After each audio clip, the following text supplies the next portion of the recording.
The moment you see those blue lights flash in your rearview mirror, everything changes. Your grip tightens on the steering wheel, your mind starts racing. Was I speeding? Did I miss a sign? Is something wrong with my car? You slow down, signal, and pull over, but the tension doesn't go away. If anything, it builds. You glance in the mirror again.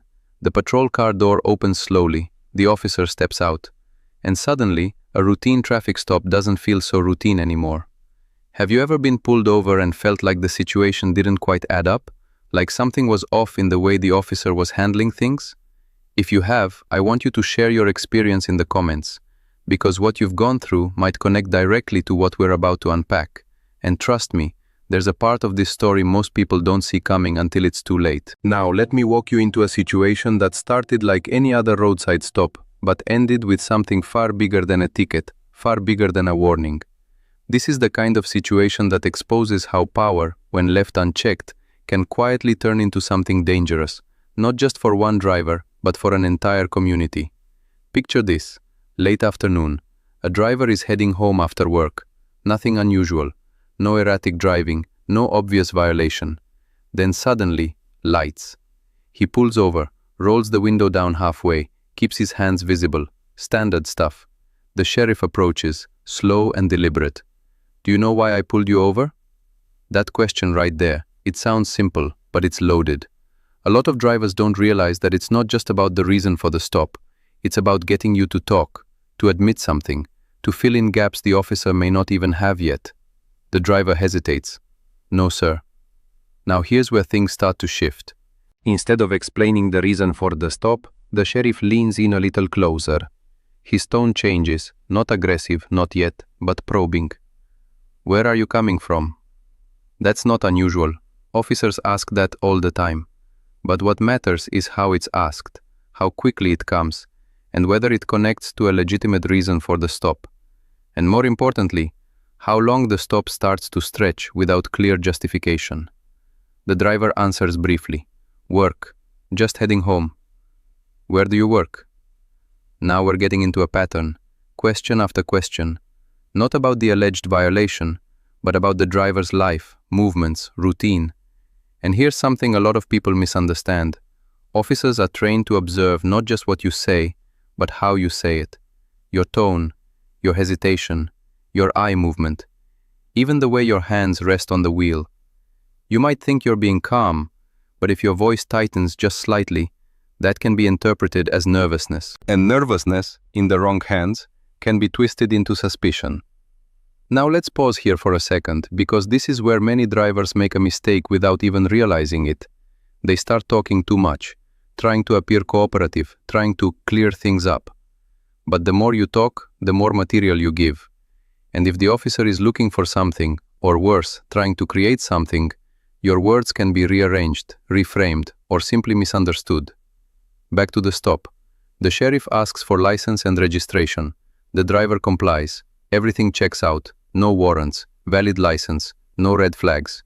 At this point, a typical stop should be wrapping up. Warning or citation, and you're on your way.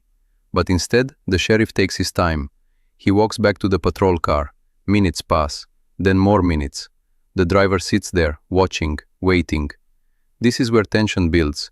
Not because something is happening, but because nothing is happening. And that silence? It's not accidental. Officers sometimes use time as a tool. The longer you sit there, the more your mind starts spinning. What's taking so long? Did I do something wrong? Are they running more checks? That internal pressure can make people more likely to agree to things they normally wouldn't. Eventually, the sheriff returns. Mind if I ask you a few more questions? Now, technically, that sounds polite. But in the context of a traffic stop, it's not always as optional as it sounds. Most drivers don't feel like they can say no. There's a power dynamic at play. Lights are still flashing. The officer is still there. You're not exactly free to leave. At least it doesn't feel that way. The driver nods. Do you have anything illegal in the vehicle? Drugs, weapons, anything like that? This is another key moment, because now we've shifted from a traffic stop into something else entirely, an exploratory investigation. And this is where things can go sideways fast, especially if the officer is fishing without probable cause. The driver says no. Mind if I take a look inside?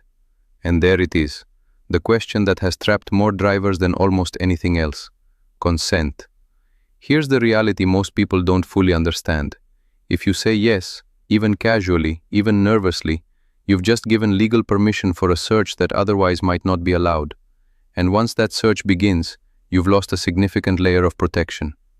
Now, in this particular case, the driver hesitates, and instead of saying yes right away, he asks, "Is there a reason you want to search?" That question changes the dynamic, slightly. The sheriff pauses, and in that pause, something subtle happens. His tone shifts again, a little sharper this time. "Are you refusing?" Notice how the framing changes. It's no longer about consent, it's about compliance. And this is where many drivers feel cornered, because saying no suddenly feels like admitting guilt, even though it's not. The driver, unsure, says, "I just want to understand why." That hesitation, completely reasonable, gets interpreted as resistance. And now the sheriff escalates. "Step out of the vehicle." Now we've crossed into a more serious phase of the stop. And while officers do have the authority to ask drivers to step out for safety reasons, the context matters. Timing matters. Tone matters. The driver steps out, and this is where things start to unravel. Because what looked like a routine stop is now stretching into something longer, more invasive, more questionable. The sheriff begins circling the vehicle, looking inside, calling for backup. Not because of anything clearly visible, but because of a feeling, a suspicion that hasn't been clearly articulated. Backup arrives, another unit, then another. Now think about how that feels from the driver's perspective. You went from one officer to multiple units, all standing around your car, talking quietly, occasionally glancing at you. That alone can make someone anxious. And again, anxiety gets noticed, it gets interpreted, sometimes unfairly. Now here's the part most people don't expect. What this driver didn't know at the time was that this sheriff had been under investigation for months. Complaints had been piling up. Allegations of unlawful searches, extended detentions without cause, pressure tactics used to gain consent. But from the outside, none of that was visible. To the driver, it just felt like a bad stop, a stressful encounter, something to get through, until it wasn't. Because while the sheriff was busy trying to build a case out of nothing, something else was happening behind the scenes. State police had been tracking patterns. Federal investigators had been reviewing reports. Body camera footage was being analyzed, not just from one stop, but from dozens. And the pattern was emerging.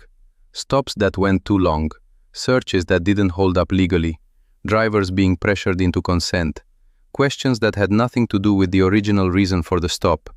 It wasn't just one mistake, it was a system of behavior. Back at the roadside, the situation reached a tipping point.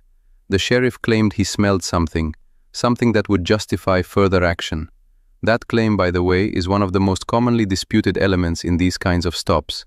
It's subjective, hard to prove, easy to assert. But this time, it didn't hold. Because what the sheriff didn't realize was that this particular stop was being monitored more closely than usual. Within days, the evidence from this stop was added to an ongoing case. And not long after that, everything came crashing down. The sheriff, someone who had conducted hundreds, maybe thousands of stops, was arrested. Not by local deputies, not quietly, but by state police and federal agents. Charges included civil rights violations, unlawful detention, and abuse of authority. And suddenly, all those stops that felt off to drivers started making sense. Now let's bring this back to you, because this isn't just about one corrupt official. It's about understanding how quickly a normal situation can shift, and how your decisions in those moments matter more than you think. When you're pulled over, every word, every movement, every response carries weight. Not just legally, but psychologically. Officers are reading you, interpreting you, sometimes correctly, sometimes not. If you talk too much, you risk giving unnecessary information. If you stay completely silent without understanding how to communicate that properly, it can escalate tension. If you consent to a search without thinking, you give up protections you can't easily get back. And if you assume that every officer is acting within the law at all times, you might miss the signs when something isn't right. But here's the balance, and this is important. Most traffic stops are handled professionally. Most officers are doing their job within the boundaries they're trained to follow. But most is not all, and you don't get to choose which kind of stop you're in until it's already happening. That's why awareness matters. That's why understanding timing, tone, and legal boundaries matters. And that's why stories like this, where someone in power is exposed, shouldn't just shock you, they should prepare you. Because the next time you see those blue lights in your mirror, the situation might feel routine. But now you know, it doesn't always stay that way.